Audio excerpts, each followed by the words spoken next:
నమస్తే, welcome to our channel. వివాదాస్పద దర్శకుడు రామ్ గోపాల్ వర్మపై అయితే ఇటీవల కేసు నమోదైన సంగతి తెలిసిందే. మరి ఇటువంటి కేసులకు నేను భయపడేది లేదు అంటూ ఆయన వీడియో విడుదల చేశారు. మరి ఇదే విషయంపై చర్చించడానికి మనతో పాటుగా ఉన్నారు సీనియర్ జర్నలిస్ట్ మాణిక్ గారు. సార్ నమస్తే. సార్ ఐ డోంట్ కేర్, నేనేది పట్టించుకోను అని వివాదాస్పద దర్శకుడు ప్రస్తుతం నాపై బనాయించిన కేసులకు నేను భయపడట్లేదు అనే వీడియో అయితే రిలీజ్ చేయడం జరిగింది. మరి మీ స్పందన ఏంటి సార్? రామ్ గోపాల్ వర్మ గతంలో చాలా నీచమైన పోస్టులు పెట్టాడు. అంటే ప్రస్తుత సీఎం గారు బాబు గారిని కావచ్చు, పవన్ కళ్యాణ్ గారు కావచ్చు, లోకేష్ గారిని కావచ్చు, వీళ్ళ ముగ్గురిని టార్గెట్ చేసి బీభత్సంగా విషాన్ని వెలగక్కాడు. అంటే కారణం ఏంటంటే జగన్మోహన్ రెడ్డి ఇతన్ని రిక్రూట్ చేసుకున్నాడు అనమాట వీటి కోసం. అంటే ఇతనిలో ఉన్న టాలెంట్ ఏంటంటే సినిమా మీడియా మాధ్యమం ద్వారా ఒక దుర్మార్గాన్ని అందంగా నేను చేస్తానని చెప్పేసి ఇతను కమిట్మెంట్ అయ్యి డబ్బులకి, అంటే సినిమా ఆఫర్లు లేవు కదా, ఏదో ఓటీటీలో బూత్ సినిమాలు తీసే వ్యక్తి, లేకపోతే దెయ్యం సినిమాలను ఏదో తీసే వ్యక్తి, ఆఫర్ లేకపోవడంతో జగన్మోహన్ రెడ్డి అక్రమంగా సంపాదించిన వేల కోట్ల రూపాయలు ఉన్నాయి కదా, సో వాళ్ళు హైర్ చేసుకున్న ఈ వ్యక్తి దుమ్మెత్తిపోసాడు వాళ్ళ మీద. అంటే అన్యాయాన్ని దుర్మార్గాన్ని రంగరించి చేశాడు. సో తప్పు చేసినప్పుడు శిక్ష అనేది అనివార్యం కదా. సో అందులో భాగంగానే కేసు నమోదైంది. అంటే అప్పుడు వైకాపా ప్రభుత్వం ఉంది కాబట్టి వాళ్ళు కావాలని మిస్యూజ్ చేశారు పోలీస్ డిపార్ట్మెంట్ ని. ఇప్పుడు కూటమి ప్రభుత్వం వచ్చింది కాబట్టి ఇతని మీద కేసు బుక్ అయింది. ఇతను చేసిన దుర్మార్గాలకి ఇతను హైకోర్టు కూడా ఆశ్రయించాడు. బట్ నో యూజ్ అనమాట. యాజ్ ఎర్లీ యాజ్ పాసిబుల్ ఇతను అరెస్ట్ చేస్తారు.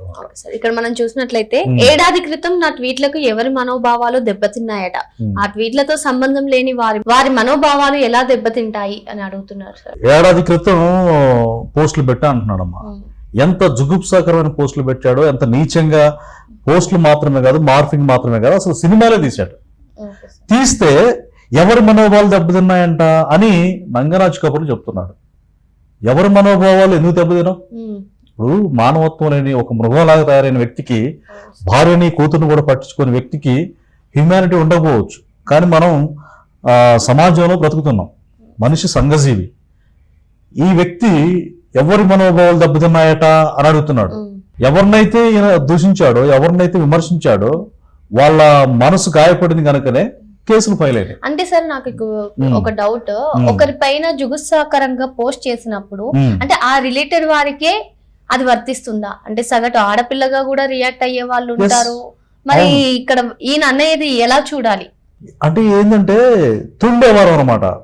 చేసిన తప్పుని కొంతమంది రియలైజ్ అవుతారు మనుషులుగా. అయ్యో నేను తప్పు చేశాను, శిక్షార్హుడిని, దయచేసి నా తప్పును క్షమించండి అని రియలైజ్ చేస్తాం మనిషి కొంత మనసు ఉంటే. వీడేంటంటే వీడు అనొచ్చు, ఎందుకంటే ఒక మానవత్వం మనిషి కనుక. ఇంకోటి అమ్మా, ఈ వ్యక్తి ప్రొఫైల్ మనం ఒకసారి చూసుకుంటే బ్యాక్ వెళ్తే కేవలం కామాభిలాష ఎందు తప్ప మిగతా దాని మీద ఆలోచన లేని, ప్రతి జీవికి కామాభిలాష ఉండొచ్చు, ఉంటుంది. కానీ మనుషులకి ఒక నియమ నిబద్ధతలు, ఒక రిలేషన్స్, గౌరవ మర్యాదలు, తల్లి చెల్లి అక్క భార్య ఇవన్నీ ఉంటాయి. చిత్తకార్తె కుక్కలాగా, అంటే లేవగానే నేను పోర్న్ వీడియో చూస్తా అన్నటువంటి ప్రబుద్ధుడు. అంటే మనుషులుగా సంఘంలో బ్రతుకుతున్నప్పుడు మనకి మానవత్వ విలువలు ఉండవా? ప్రతి స్త్రీలోనూ శృంగారాన్ని చూస్తారనేటువంటి స్టేట్మెంట్ ఇచ్చిన ఈ వ్యక్తి ఈ రోజు నేనేం చేయలేదని అబద్ధం ఆడడం సభ్య సమాజం సహించదు అనమాట. సో ఇతని మీద కేసు అనేది గతంలో ఇతను సంబంధించిన బాస్ ప్రభుత్వం ఉంది కాబట్టి జగన్మోహన్ రెడ్డిది, ఇతని మీద చర్యలు తీసుకోలేదు కావాలని. అంటే జగన్మోహన్ రెడ్డి అరాచకానికి ఒక పెద్దన్న పాత్ర పోషించాడు. సో ఆ పెద్దన్న 30 ఏళ్ళు ఉంటారని చెప్పాడు. అది నమ్మారు ఈ బకరాలు. నమ్మి ఈ రోజు కూటమి ప్రభుత్వం వచ్చాక అన్న జగన్ అన్న 30 ఏళ్ళు ఉంటా అన్న, ఏంది విషయం, 5 ఏళ్లకే తరిమేశారు నిన్ను, మా పరిస్థితి ఏంటంటే మీరు చావండ్రా బాబు నాకేం లేదని చెప్పేసి జగన్మోహన్ రెడ్డి ఏదేదో వ్యవస్థను మేనేజ్ చేయాలని, ఉన్న డబ్బులు కట్టాలని, ఎవరికి వేసి ఏదో చేయాలని చేస్తున్నాడు. సరే, చట్టం తన పని తనను చూసుకుపోద్ది. ఇతని విషయంలో 100% ఖచ్చితంగా ఇతను శిక్షించబడాలని మహిళా సంఘాలు కూడా డిమాండ్ చేస్తున్నాయి. గతంలోనే ఇతని యొక్క పిక్చర్స్ సంబంధించి, ఇతని స్టేట్మెంట్ సంబంధించి ఉద్యమాలు చేశారు. టీవీ డిబేట్లో కూడా మహిళా సంఘ నాయకురాలు కూడా ఇతనితో వాగ్వాదానికి దిగిన సందర్భం మనకి అందరికి కూడా తెలిసిందే. సార్ మనం చూసినట్లయితే పోలీసులను ఆయుధంగా చేసుకుని పాలన సాగిస్తున్నారు. నిర్మాతకు నష్టం వస్తుందని షూటింగ్ వదిలేసి విచారణకు రాలేకపోతున్నా అని ఈయనకి చెప్తున్నారు సార్. ఇప్పటి వరకు పోలీసులు అయితే 2 సార్లు ఆయన్ని విచారణకు హాజరు కమ్మని చెప్పారు. కానీ ఆయన 2 సార్లు కూడా షూటింగ్ అని చెప్పి తప్పించుకుంటున్నారు. అంటే దీని వెనుక ఏమైనా పొగరబెట్టిన వివాదాస్పద ఆర్జీవి సమాజానికి ఏం ఉపయోగపడే సినిమాలు తీస్తున్నారని అమ్మ. ఇతను షూటింగ్ వదిలేసి విచారణకు రాలేకపో, షూటింగ్ నువ్వు చేసిన క్రిమినల్ నేను షూటింగ్ చేస్తున్నాను, లేకపోతే నేను ఏదో చేస్తున్నాను, నేను టూర్కి వెళ్ళాలి, ఇలాంటి కుదరదు. తప్పు చేసినాడు. ఇప్పుడు విజయపాల్ ఉన్నాడు, పాపాలు పండినాయి. ఒక ఐపీఎస్ అధికారిగా ఉండి ఆ విజయపాల్ ఏం చేశాడంటే ఇప్పుడు ప్రస్తుత డిప్యూటీ స్పీకర్ గారిని రఘురామకృష్ణరాజు గారిని చిత్రవదగా ఇబ్బంది పెట్టి ఆయన 3rd డిగ్రీ ఉపయోగించిన దాంట్లో ప్రధాన నిందితుడు దోషి. ఆయన కంప్లైంట్ ఇచ్చాడు. అప్పుడు జగన్మోహన్ రెడ్డి గవర్నమెంట్ లో కనీసం దీని మీద ఎఫ్ఐఆర్ కూడా కాలేదు.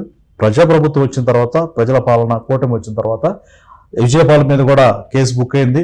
నాకు తెలియదు, గుర్తులేదు, మర్చిపోయే అంశాలను కూడా పక్కన పెట్టేసి అతన్ని విచారణ సహకరించకపోవడంతో ప్రకాశం జిల్లా ఎస్పీ ఆయన డిక్లేర్ చేసుకున్నారు ఇతను సహకరించట్లేదని, అరెస్ట్ చేశారమ్మా. సో అట్లాగా ఇతను షూటింగ్స్ కూడా నాకు కెరీర్ ఉంది అన్నట్టుగా మాట్లాడుతున్నాడు. తప్పు. ఇంకోటి, కేసులు భయపడని చెప్పాడమ్మా. కేసులు భయపడిన వ్యక్తి నన్ను అరెస్ట్ చేద్దని ముందస్తుగా హైకోర్టును ఎందుకు ఆశ్రయిస్తాడు? ఒకటి, డెన్ గృహంలో, అంటే మనకు విశ్వసనీయ సమాచారం ఏంటంటే డెన్ అని ఒకటి కట్టుకున్నాడు. అది ఒక గుహ అన్నట్టు ఇతనికి సంబంధించి. మరి దేనికి సంబంధించిన గుహో ఈ వ్యక్తికే తెలియాలి. అది అంటే ఒక అసభ్యకరమైన కార్యక్రమాలకి, కార్యకలాపాలకి కేర్ ఆఫ్ అడ్రస్ కు దాన్ని నిర్మించుకున్నాడు. అది ఇప్పుడు జగన్మోహన్ రెడ్డి అధికారం లేకపోవడంతో చేతులు ఎత్తేసాడు అనమాట. లోపల ఏడిచి బయటికి వచ్చి ఈ స్టేట్మెంట్లు ఇస్తా ఉన్నాడు. లోపల నా పని అయిపోయింది, నేను చేసిన దుర్మార్గాలు, నా పాపాలు చుట్టుకుంటున్నాయని చెప్పేసి తీవ్రంగా ఇతను కుంగిపోతున్నట్టుగా మనకు సమాచారం. ఈ రోజు ఈ అంశంతో వచ్చేసాం. మరో రోజు మరో ఒక అంశంతో మళ్ళీ కలుద్దాం. నమస్తే. నమస్తే.